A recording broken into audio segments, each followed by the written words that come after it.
Success campus, आपकी सफलता हमारा संकल्प। Good morning everyone, happy friendship day and happy Rakshabandhan to all of you. आज मैं फिर से हाजिर हो गई हूँ कुछ नए करंट अफेयर्स लेके। तो आज बिल्कुल देर नहीं करेंगे और देखेंगे हमारा पहला क्वेश्चन क्या है।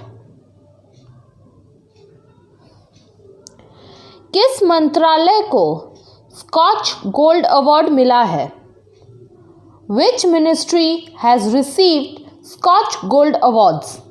हमारे ऑप्शंस हैं जनजातीय मामलों का मंत्रालय यानी कि मिनिस्ट्री ऑफ ट्राइबल अफेयर्स, स्वास्थ्य मंत्रालय मिनिस्ट्री ऑफ हेल्थ, मानव संसाधन विकास मंत्रालय मिनिस्ट्री ऑफ HRD, शिक्षा मंत्रालय यानी कि मिनिस्ट्री ऑफ एजुकेशन। हमारा आंसर है जनजातीय मामलों का मंत्रालय यानी कि ministry of tribal affairs. Scotch gold award को जनजातीय मामलों के मंत्रालय यानी कि MOTA को IT सक्षम छात्रवृत्ति योजना के माध्यम से जनजातियों के सशक्तिकरण के लिए प्रदान किया गया है। डिजिटल इंडिया के सपनों को साकार करने और सेवाओं की डिलीवरी में आसानी के साथ साथ पारदर्शिता लाने के लिए भारत सरकार की प्रतिबद्धता दिखाने के लिए परियोजना शुरू की गई थी। अगला क्वेश्चन, SIDBI और ट्रांसयूनियन CIBIL ने MSMEs के लिए एक पोर्टल लॉन्च किया है। पोर्टल का नाम क्या है? SIDBI and TransUnion CIBIL has launched a portal for MSMEs. What is the name of the portal? हमारे ऑप्शंस हैं MSME समाधान, MSME शिक्षा, MSME सक्षम। इनमें से कोई नहीं। हमारा आंसर है MSME सक्षम।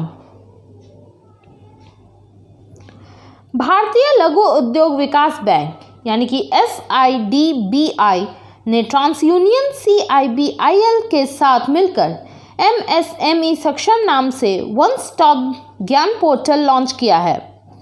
मंच को सूक्ष्म लघु और मध्यम उद्यमों यानी कि MSMEs के लिए लॉन्च किया गया है।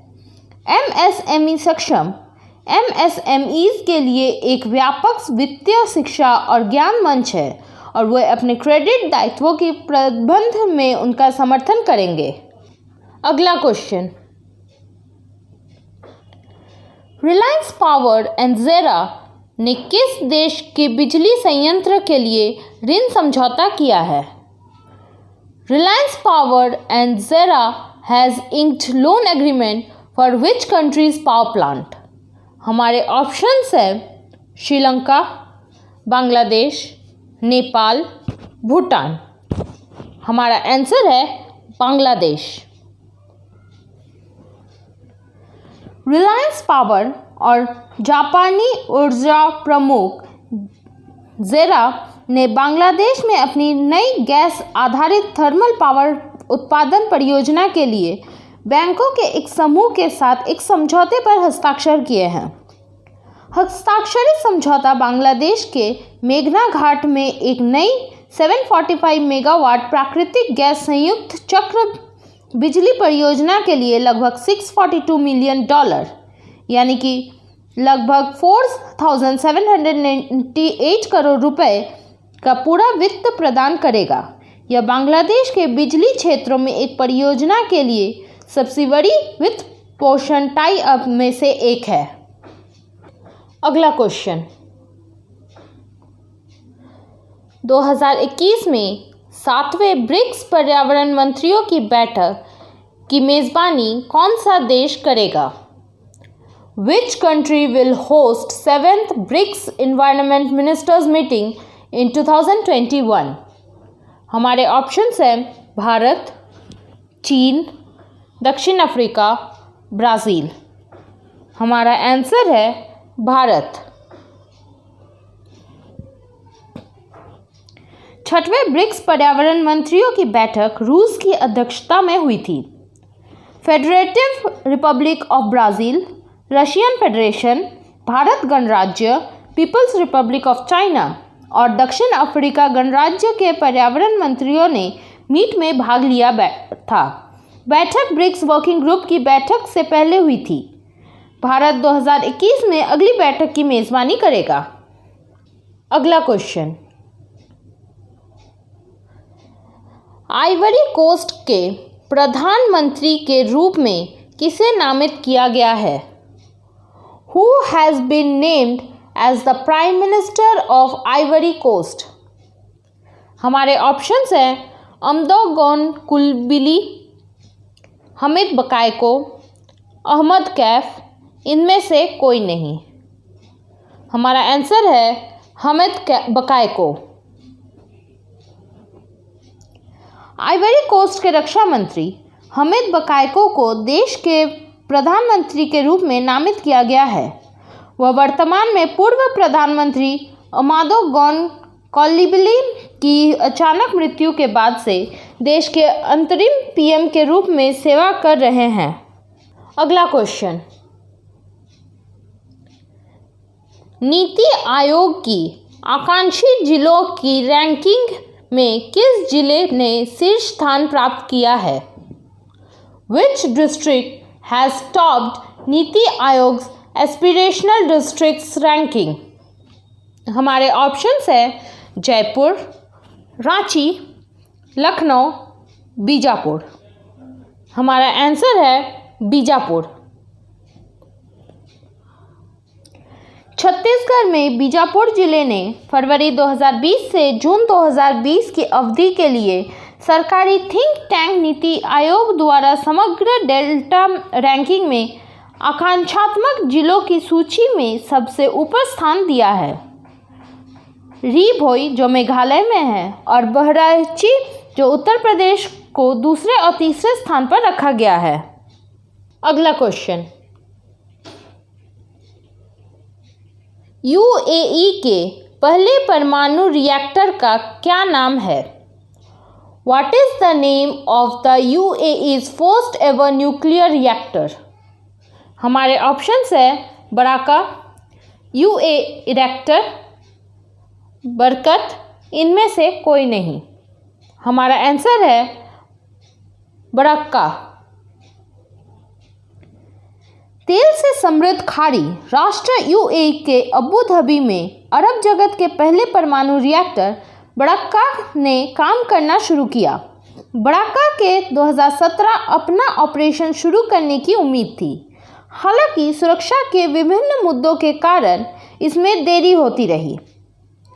अमीरात न्यूक्लियर एनर्जी कॉरपोरेशन यानी कि ENEC और कोरिया इलेक्ट्रिक पावर कॉरपोरेशन यानी कि KEPCO के एक संयुक्त उद्यम में विकसित इस रिएक्टर का अर्थ अरबी में आशीर्वाद है।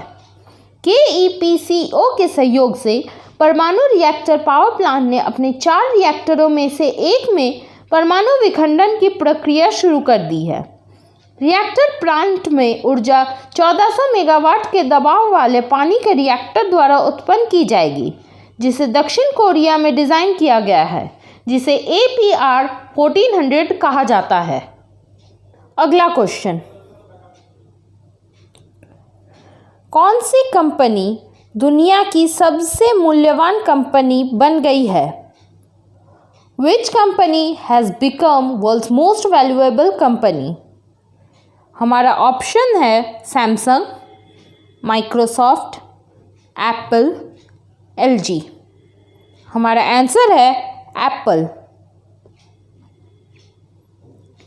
इसकी ब्लॉकबस्टर की रिपोर्ट करने के बाद एप्पल कॉरपोरेशन के शेयर परिणाम 10% बढ़कर रिकॉर्ड रूप से एप्पल को दुनिया की सबसे मूल्यवान सार्वजनिक रूप से सूचीबद्ध कंपनी बन गई है। कंपनी ने मार्च में महामारी के दौरान अपने निम्न बिंदु से एक शानदार रिकवरी दिखाई है। अगला क्वेश्चन, भारत किस तारीख को मुस्लिम महिला अधिकार दिवस मनाता है? On which date India celebrates Muslim women's rights day? हमारे ऑप्शंस है 2 अगस्त, 3 अगस्त, 4 अगस्त, 1 अगस्त? हमारा आंसर है 1 अगस्त। कानून बनाने वाले ट्रिपल तलाक की पहली वर्षगांठ के अवसर पर संसद से मंजूरी मिलने के बाद पिछले साल राष्ट्रपति पद की मंजूरी मिली। इसी दिन को मुस्लिम महिलाओं के अधिकार दिवस के रूप में घोषित किया गया है। अगला क्वेश्चन, ली तेंग हुई का निधन हो गया है। वो किस देश के पूर्व राष्ट्रपति थे? Lee Teng-hui has passed away. He was former president of which country? हमारे ऑप्शंस है चाइना, ताइवान, जापान, थाईलैंड। हमारा आंसर है ताइवान। ताइवान के पूर्व राष्ट्रपति ली तेंग हुई का निधन हो गया है। उन्होंने 1988 से 2000 तक ताइवान के राष्ट्रपति के रूप में कार्य किया। उन्हें ताइवान के लोकतंत्र का जनक भी माना जाता था। अगला क्वेश्चन, राज्यसभा सांसद अमर सिंह का निधन हो गया है। वे किस पार्टी के पूर्व नेता थे? Rajya Sabha MP Amar Singh passed away. He was former leader of which party? हमारे ऑप्शंस है भारतीय जनता पार्टी, समाजवादी पार्टी, कांग्रेस, आम आदमी पार्टी। हमारा आंसर है समाजवादी पार्टी। अगला क्वेश्चन, केंद्र सरकार ने 500 करोड़ से अधिक के कारोबार के लिए कौन सी योजना प्रस्तुत की है? Which scheme has been submitted by the central government for a business of more than 500 crores? हमारे ऑप्शंस हैं केंद्रीय व्यापार योजना, केंद्रीय इनवॉइस योजना, सेंट्रल ई इनवॉइस योजना। इनमें से कोई नहीं। हमारा आंसर है केंद्रीय ई इनवॉइस योजना। केंद्र सरकार ने 500 करोड़ से अधिक के कारोबार के लिए केंद्रीय ई इनवॉइसिंग योजना प्रस्तुत की है। हाल ही में योजना के अनुसार 500 से अधिक करोड़ रुपए के कारोबार वाले सभी व्यवसायों के लिए उनके B2B इनवॉइस उत्पन्न करने के लिए सैनिटराइज्ड पोर्टल का उपयोग करना होगा। अब सवाल उठता है कि यह नई प्रणाली क्यों? अब तक सभी कंपनियां स्मॉल कैप, मिड कैप या लार्ज कैप बनाने के लिए अपने स्वयं के तंत्र का उपयोग करती है। यह इनवॉइस कंपनी के लिए अलग अलग है और खरीदार के साथ हेरफेर करने या किसी अन्य जालसाजी करने के लिए आसानी से जाली इनवॉइस बनाया जा सकता है। इस पर अंकुश लगाने के लिए सरकार ने केंद्रीय अप्रत्यक्ष कर और सीमा शुल्क बोर्ड यानी कि CBIC के साथ मिलकर एक पहल शुरू की है, जिसमें 500 करोड़ से अधिक टर्नओवर वाले व्यवसाय के लिए B2B बिक्री के लिए केंद्रित सरकारी पोर्टल के माध्यम से ई इनवॉइस जनरेट करना अनिवार्य होगा।